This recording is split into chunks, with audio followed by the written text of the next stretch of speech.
ඉතින් අපි අද අලුත් විදිහකට වර්සෝ යන්න හදන්නේ. ගෙදර ඉඳන් වර්සෝ වලට තියෙන කිලෝමීටර් 18ක්.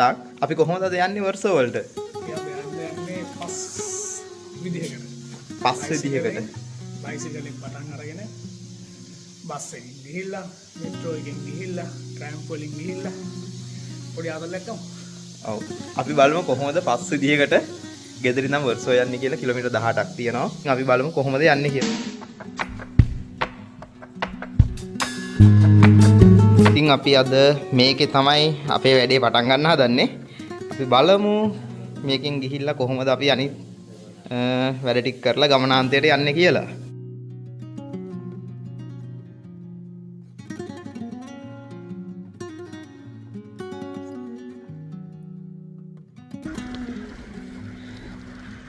අපි බයිසිකලේ පදින ගමනේ.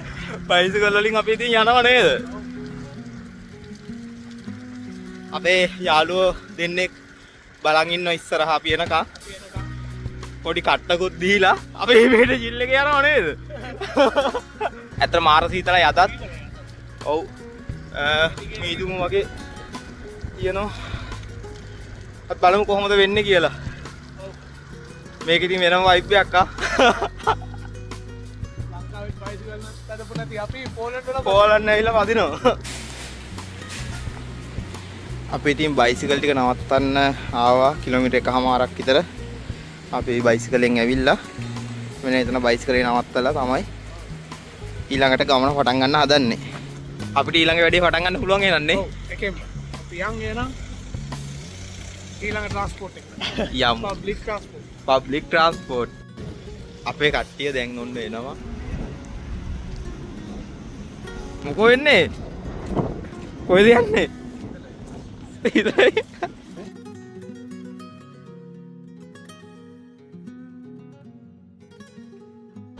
ඉතින් අපේ දෙවනි ට්‍රාන්ස්පෝර්ට් එක පබ්ලික් ට්‍රාන්ස්පෝර්ට් බස් එක දැන් එනවා.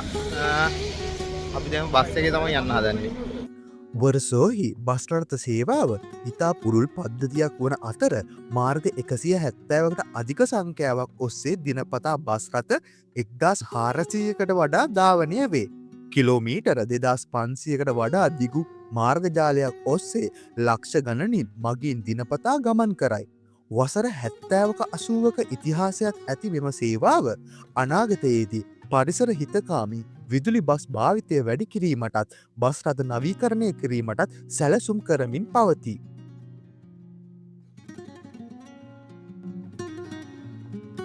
අපි ටිකට් ගන්න හදන්නේ 4 වෙනන්නේ 4යි.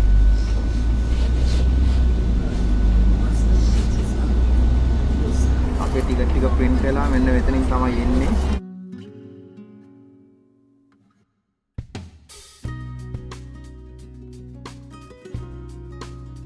ඉතින් අපි 140න් බස් එකේ නැග්ග තව හෝල්ට් 1යි 2යි 3යි 4යි 5යි 6යි 7ක් යන්න ඕනේ මෙට්‍රෝ ට්‍රොස්කා වලට. එතෙන් තමයි අපි බහින්නේ. ඉතින් අපි 140 බස් එකේ හෝල්ට් 5ක් යන්න ඕනේ මෙට්‍රෝ ට්‍රොස්කා වලට. අපි ඊළඟ තැනින් වැඩේ පටන් ගමු. කට්ටිය බර කයියා. අපි ඉතින් දැන් ඔන්න අපේ මෙට්‍රෝ ට්‍රොස්කා වලට ඇවිල්ලා දැස්සා. අපි දැන් යන්නේ මෙට්‍රෝ ස්ටේෂන් එකකට.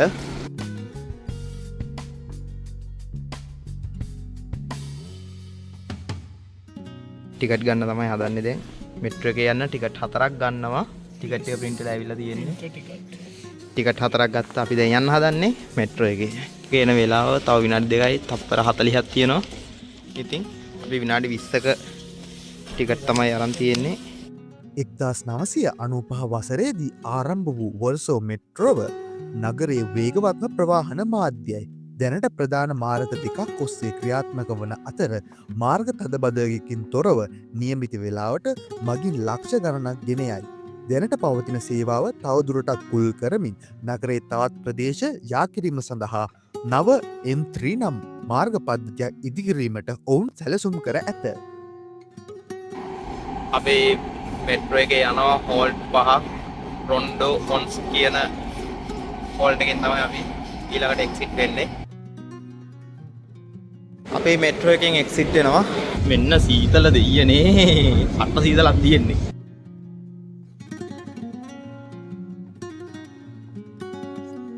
ඔන්න අපේ ඊළඟ ගමන පටන් ගන්න ට්‍රෑම්ප් එක කියනවා 10.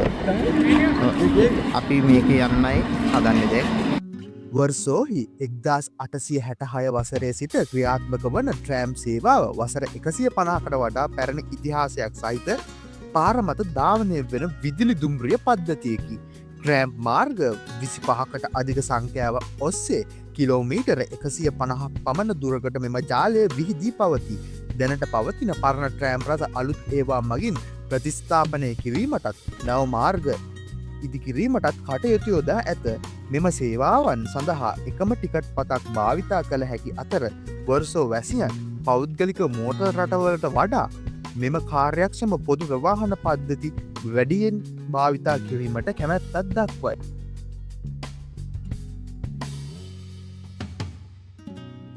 අපි 10 ට්‍රෑම්ප් එකේ දැන් නැගලා තියෙන්නේ. තව හෝල්ට් දෙකක් යන්න ඕනේ. අපි කලින් බස් එකට ටිකට් ගත්ත හින්දා ආපහු ටිකට් ගන්න ඕනේ. අපිට කෙලින්ම යන්න තියෙන්නේ. අපි යන් ඉස්සරහට. ට්‍රෑම්ප් එකනොත් අපි එක්සිට් උනේ මෙන්න මේ විදිහට. ඉතින් අපි කිව්වා පස් විදිහකට තමයි සෙන්ට්‍රල් එකට එන්නේ කියලා.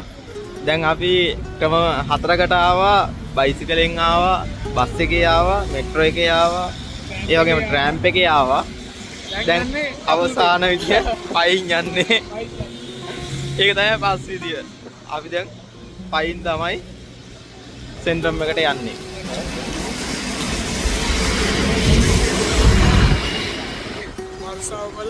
වර්සාව සිටි එකේ මෙයින් සෙන්ට්‍රල් මෙට්‍රෝ ස්ටේෂන් එකේ ඕලන්ඩ් වල වර්සාව වල මෙහි ඉඳන් තමයි අනිත් සිටි වලට ට්‍රේන් යන්නේ. ඒ සාමාන්‍යයෙන් ක්‍රැකව්, ජිඩාන්ස්ක්, පොස්නාන් එහෙම යනවා ඕලන්ඩ් ගන්නවා. ඊට වෙන තමයි ට්‍රේන්. ඒ වගේම වෙන රටකට බෝඩර් ක්‍රොස් කරලා යන්නත් ඕලන්ඩ් ගන්නවා තමයි නේද? ඉතින් අපි දැන් එතනට ඇවිල්ලා තියෙන්නේ. අපි ඇතුළත් වෙන්නන්නම් ස්ටේෂන් එක කොහොමද කියලා. බලමු කොහොමද තත්ත්වය කියලා නේද? ලංකාවේ තියෙන රේල්වේ ස්ටේෂන් එකක් වගේද මෙහි කියලා පොඩක් කම්පෙයාර් කරලාත් බලන්න.